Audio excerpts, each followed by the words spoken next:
Assalamualaikum warahmatullahi wabarakatuh. Perkenalkan nama saya Bilan Garimdi. Saya akan menjelaskan mengenai kerja praktik saya di BRIN dengan judul pembuatan rangkaian sistem akuisisi data berbasis smartphone portable untuk electrochemical business platform. Tujuannya pertama ada tujuan umum untuk memenuhi persyaratan akademis sarjana S1 Teknik Elektro yang telah ditetapkan oleh Departemen Teknik Elektro Fakultas Teknik Universitas Indonesia. Yang kedua untuk mengenal lebih dalam mengenai dunia kerja. Tiga untuk meningkatkan kemampuan dalam bidang praktek maupun teori. Lalu ada tujuan khusus, yang pertama untuk mengenal lebih dalam mengenai tata cara kerja di BRIN, yang kedua untuk mengenal lebih dalam mengenai bagaimana menyusun rangkaian dari skematik hingga prototipe.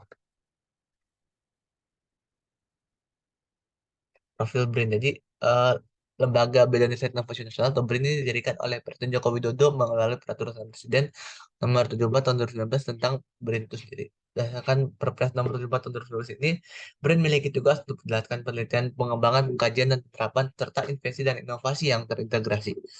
Lalu dalam perjalanannya pada Mei 2021, Presiden Jokowi ini mendatangi Peraturan Presiden Nomor 33 Tahun 2021 yang secara efektif menetapkan BRIN sebagai satu-satunya badan penelitian nasional.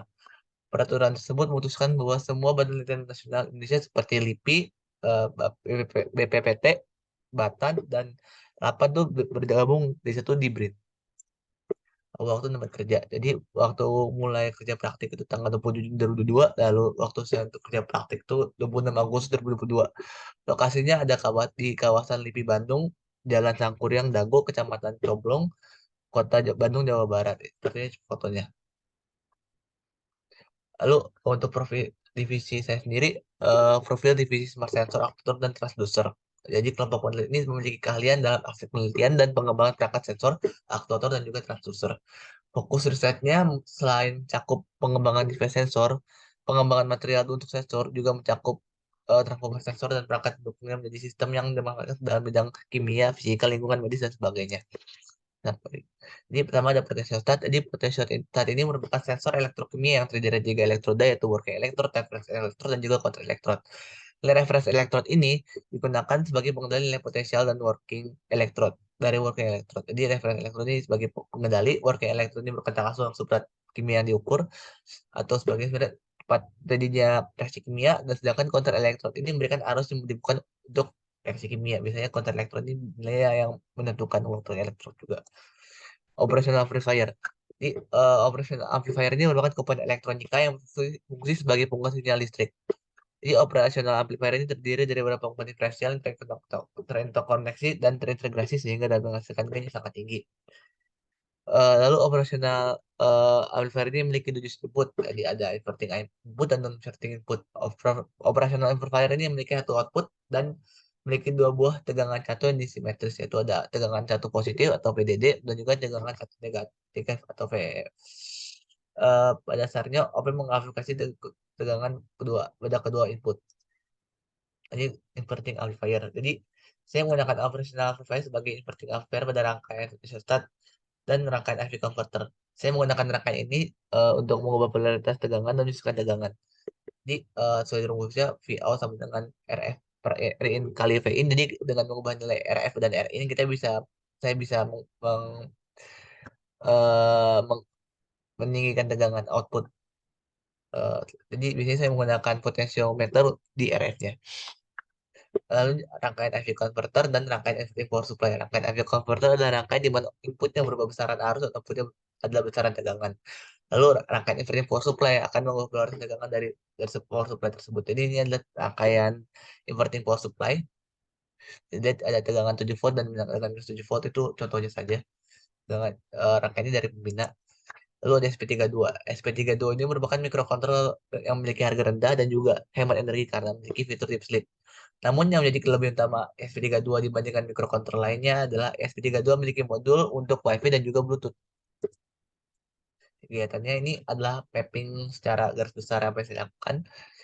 Eh, jadi buatan rangkaian potentiostat di Proteus. Jadi saya dan tim itu diinstruksikan buat potentiostat di mana syarat utamanya adalah input 0 sampai 5, outputnya harus 1 sampai 1. Jadi misalnya inputnya 0, outputnya itu harus minus 1 volt. Dan misalnya inputnya 5, eh, outputnya 1 volt. Namun karena berbagai masalah, akhirnya ketentuan dirubah. Jadi dari inputnya 0 sampai 3,3 volt, outputnya dulu 1,8 hingga minus 1,5. Jadi ketika inputnya 0, maka outputnya 1,8. Dan jika inputnya 3,3, maka outputnya minus 1,5. Terus saya menggunakan IC OPA 2604 sebagai operational amplifier karena bagus untuk data acquisition. Selanjutnya, ini ada rangkaiannya, rangkaian proses di prosesnya yang saya buat. Ini bisa dilihat bahwa ini misalnya inputnya adalah 3,3, bahwa outputnya itu adalah minus 1,5 seperti contoh. Lalu untuk menggunakan rangkaian FV converter Proteus, jadi sebenarnya rangkaian FV converter ini eh, cukup berjalan lancar karena menggunakan rangkaian ini memiliki metodenya khusus, hanya perlu mengubah nilai arus menjadi tegangan secara linear. Jadi misalnya arus inputnya naik, maka tegangan output juga naik, seperti itu saja. Ini contohnya saya menggunakan dua buah operational amplifier di sini dan inverting amplifier di rangkaiannya. Jadi buatan rangkaian prototipe dengan komponen asli. Jadi setelah saya menggunakan rangkaian dan di Proteus, penulis nanti melakukan tugas selanjutnya untuk membuat rangkaian dengan komponen asli. Komponennya itu berupa potentiometer, breadboard, lalu ada IC 760 dan OPA 2604, lalu ada kabel jumper, USB 2, kapasitor, resistor, step up modul, step down modul, Arduino Mega, baterai 18650 sebagai power supply. Lalu untuk dan tim juga diberikan beberapa alat seperti satu alat untuk solder, satu set obeng, multimeter, dan juga cap boya. Jadi pertama kali penyolderan modul step up. Lulus dan tim pada awalnya menyolder full step up double spot karena modul step up ini digunakan untuk operasional amplifier tadi menggunakan tegangan supply VDD sebagai supply tegangannya. Namun karena baterai 1850 ini hanya bisa menyuplai tegangan 3,7 volt, jadi akhirnya penulis dan tim menyolder modul step up ini agar inputnya juga 12 volt. Jadi 12 volt selesai. Lalu pembuatan inverting power supply. Selanjutnya penulis dan tim membuat rangkaian power supply dengan SL760 IC ya, satu lagi. Kapasitor, resistor, dan juga kabel jumper dan breadboard. Buatan ini dimaksud untuk membuat tegangan supply yang memiliki besaran minus 12 volt. Jadi yang VII kan tadi 12 volt, ada juga yang sekarang minus 12 volt yang dibutuhkan juga oleh operational amplifier. Bisa dilihat bahwa tadi ini 12 volt dan juga minus 12 volt, bahwa ini adalah rangkaiannya. Buatan IV converter. Lalu penulis dan tim dilanjutkan dengan pembuatan IV converter di mana IV converter dibuat dengan terlebih dahulu karena kan tingkat kesulitan yang lebih rendah. Buatan IV converter ini kan pada linearitas antara arus input dan tegangan output. Sebelumnya modul Sendim juga sudah mensolder MP844 sebagai modul untuk eh, rangkaian IV converter. Jadi buat IV converter ini ditekankan pada lintas antara arus input dan output, sehingga misalnya tadi sudah dibilang arusnya inputnya naik maka outputnya naik, dengan outputnya naik. Namun tidak tidak dalam artian arusnya tidak terlalu eh, sesuai linearitasnya dengan tegangan outputnya. Lalu dilanjutkan dengan pembuatan potentiostat.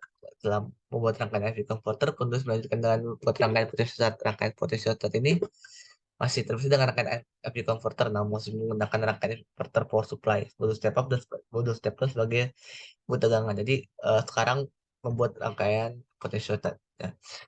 Bisa dilihat ini tadi sudah sebagai dengan sama dengan contoh bahwa inputnya 0, outputnya 1,8, lalu inputnya 3,3, outputnya minus 1,5.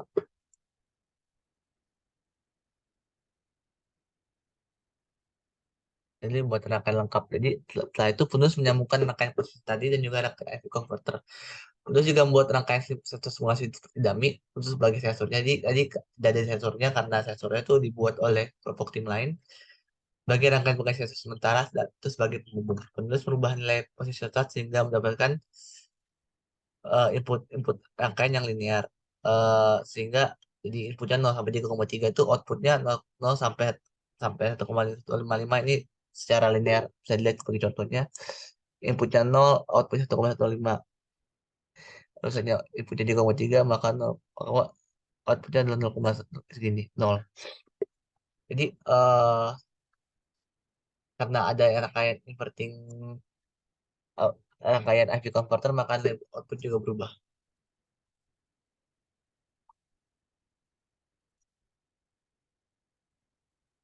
Jadi langkah terakhir adalah buatan program untuk SP32.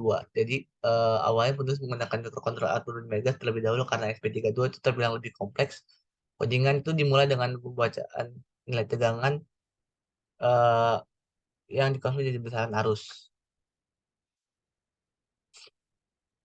Seperti ini tadi.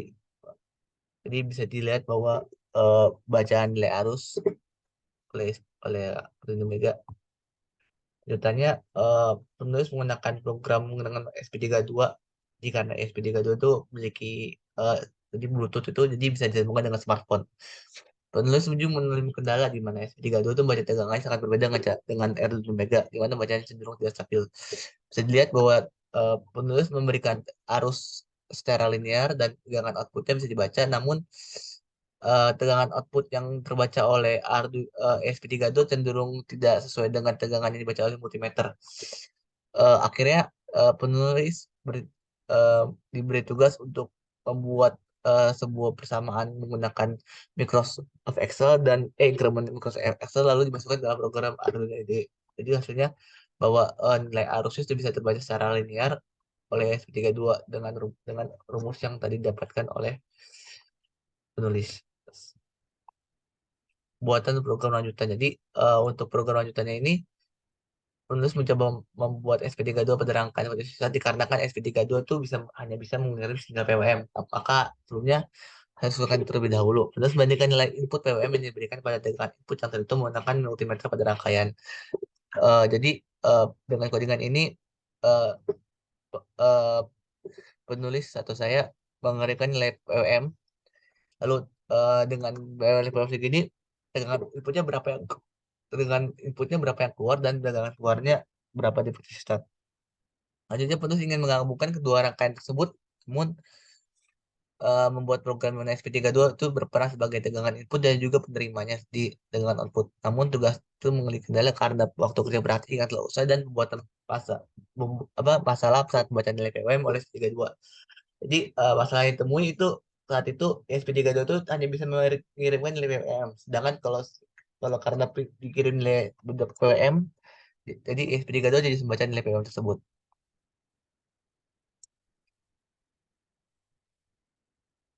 Simpulannya, jadi mata kuliah kerja praktik ini sangat membantu penulis dalam mengaplikasikan dunia kerja apa saja. Jadi yang sudah dipelajari di bangku perkuliahan, lalu dalam pembuatan rangkaian IV converter ini besaran nilai resistance potentiometer harus dihitung terlebih dahulu agar saat pasangan operasional amplifier jadi error. Jadi kalau misalnya pada operasional amplifier dalam bentuk komponen itu potensiometernya itu tidak memiliki nilai nggak seperti resistor bisa dilihat, tapi potensiometer itu hanya bisa diputar dan tidak bisa diukur tuh dari besaran berapa, hanya bisa diukur ketika sudah memakai multimeter.